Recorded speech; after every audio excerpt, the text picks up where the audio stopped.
5 things you should do before you start your search to buy a business. 1, check your credit score. With all 3 agencies, you want your lowest score to be greater than a 680. That's really the minimum for most SBA 7A loans. You can get a loan with a little bit less, but everything else about the deal has to be absolutely perfect. 2, make sure you filed and paid all your taxes. You can't get a government-backed loan if you don't file and pay your taxes. And 3, and this is probably the most important, is take inventory of your skills. You're gonna have to prove to the lender and the seller that you have the skills and the experience that it takes to come in and run that business. And really the 2 most important skills are sales experience and management experience.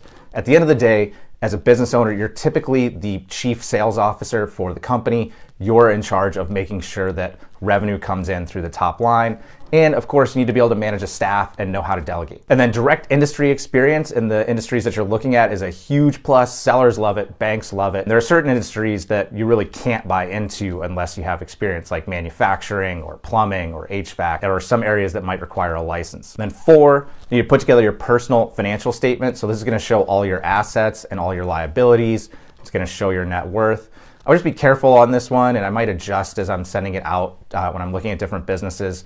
You don't want to show too high of a net worth, because we've had brokers on the sell side use that against us. You know, we negotiate, this is the price, this is as high as we're willing to go, and they go, well, I looked at your PFS and you can pay more, so we want this. That's really not, business isn't valued that way, and I'd expect them to use it against you. So keep a PFS, you have your together, but do be careful to make sure that it doesn't show too much in assets or cash. And then 5, have your down payment ready. Now, you can't borrow your down payment.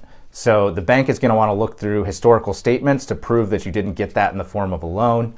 It can come as a gift, but the person gifting it to you is going to have to sign a letter that essentially says that it's not a loan, that it's a gift. It can come from your home equity through a HELOC. You can use a home equity loan to make your down payment. But what you want to do is you want to set that up when you start your search. Don't wait until after you have a business. So as you're going to start searching for a business and you plan to use your HELOC or your home equity, you want to do the HELOC first and then start your search.